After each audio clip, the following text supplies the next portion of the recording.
The couple that travels together stays together. Sa mga nagmamahalan dyan, narito ang ilang tips kung saan pwede kayong magpunta.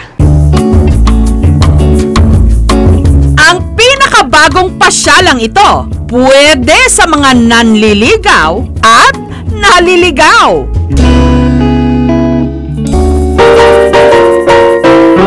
Sa mga nalilitong nagtatanong ng aasa ba ako sa'yo? O asan ba ako sa'yo? Baka narito ang sagot dahil sa kauna-unahang pagkakataon. Ipinasilip sa atin ang 2,100 meters, the circular maze na ito, ang Amazing Maze. Bakit ka pa magbibigay ng bouquet? Gayong dito, mapapaligiran kayo ng 500 klase ng mga bulaklak. Pero ang pinakabida rito, sunflowers. Iba't ibang klase. Merong tinatawag na Vincent's Pomelo o yung sunflower na maitim ang gitna at ang Vincent's Fresh na buong bulaklak kulay dilaw.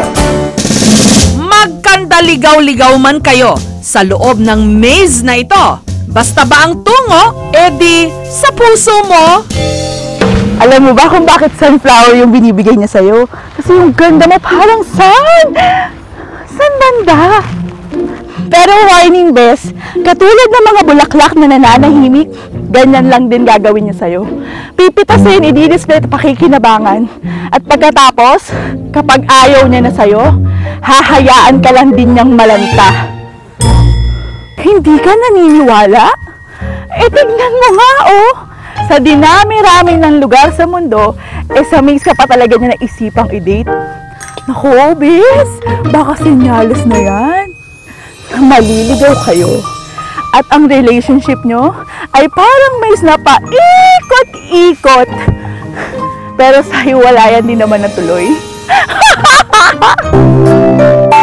Sina Rodrigo at Lovely, mag-4 na taon na raw na in a relationship. Yung first date namin, natuturn off pa ako. Kasi first day, di ba parang sa una, dapat pakitang gilas ka muna. Kasi yung mga first day, uutot sa'yo.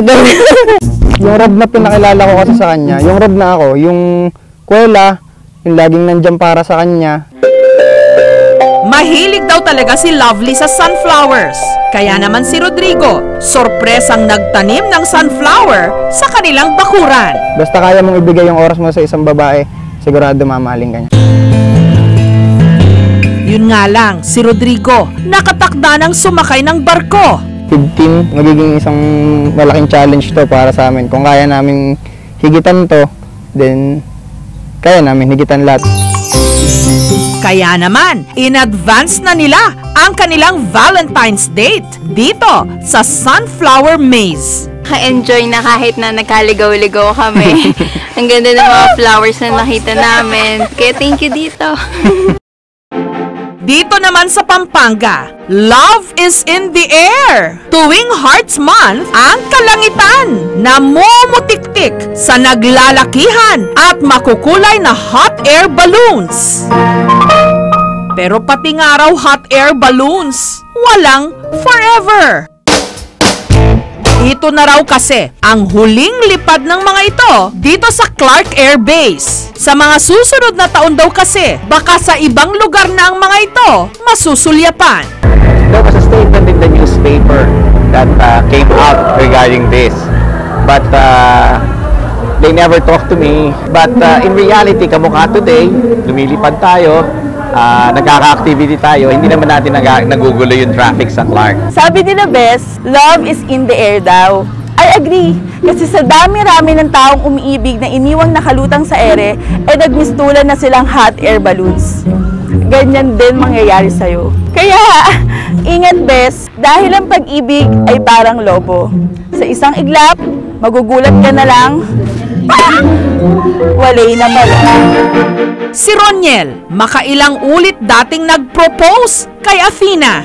Nung unang proposal ko sa kanya, medyo takot sa akin kasi mag-OJT siya sa ibang bansa. So, bilang boyfriend nun, pinagbigyan ko siya kasi opportunity niya nun, minsan lang kumatok. Nung nasa ibang bansa na siya, kinausap ko ulit, sabi ko, kung pwede ba pag uwi mo, pakasal na tayo. So, yun yung pangalawang proposal ko na no din ang natanggap ko. Pero kahit ilang beses daw siyang maiwan sa ere, hindi pa rin siya susuko. Alam niya, kumbaga outing lang na magkakaibigan, pero hindi niya alam pinauna na ako doon.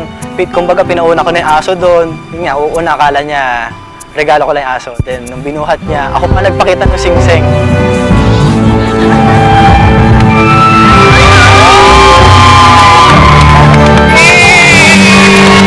Hanggang sa wakas, nakuha na rin ni Roniel ang matamis na oo ni Athena.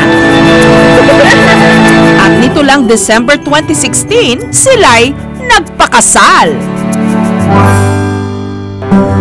At bago pa tuluyang mawala ang hot air balloon sa Pampanga, dito muli sila mag-e-exchange ng vows. I'm so excited to see how God's grace will move in our lives from this day onwards. I will faithful to love you always, never leaving you nor forsaking you. I will lead, guide, protect, and provide. Ang susunod na stopover ng ating biyaheng forever para sa mga gustong malunod sa pagmamahal. Sa Anilao, Batangas, pwede kang magmistulang lumilipad sa ilalim ng karagatan. Ito ang Flying Underwater. Nakapattern daw ito sa paglangoy ng manta ray o pagi. Ang riders nakahawak sa wing-shaped glider board habang hinihila ng mabilis na jet ski. Simple lang, once na tinip down mo yung board, kung gusto mong pumunta sa ilalim, then pag medyo gusto mo na yung depth mo, plane mo lang siya, tapos pag gusto mo nang huminga, tip up, parang talagang manta. Para hindi mahulog at masaktan, kailangan daw ng effort at focus para makakapit sa glider. Kapag kasing bilis na ng jet ski ang paglayo niya sa'yo, baka kailangan mo na siyang i-let go habang kaya mo. Bye! Tandaan mo, Bes, ang pag-ibig ay parang pag-fly mo underwater. Habang lumalalim, mas mahirap umahon. Babulo pala, Bes. Kaya ingat, Bes. Huwag kang papakalunod sa pagmamahal mo sa kanya. Kasi pag ikaw nasaktan, kahit 1,000 salbabida, hindi kayang iahon ang mabigat ng pusong kanyang iniwan. O diba? Hirap umahon? Trabaho raw talaga ni Ian na magturo ng scuba diving at sumasideline din bilang jet ski mechanic. At dahil daw sa ibang klaseng panliligaw niya noon, si Arlene tuluyang nag-fall sa kanya. May determinasyon sa buhay, tsaka may patutunguhan.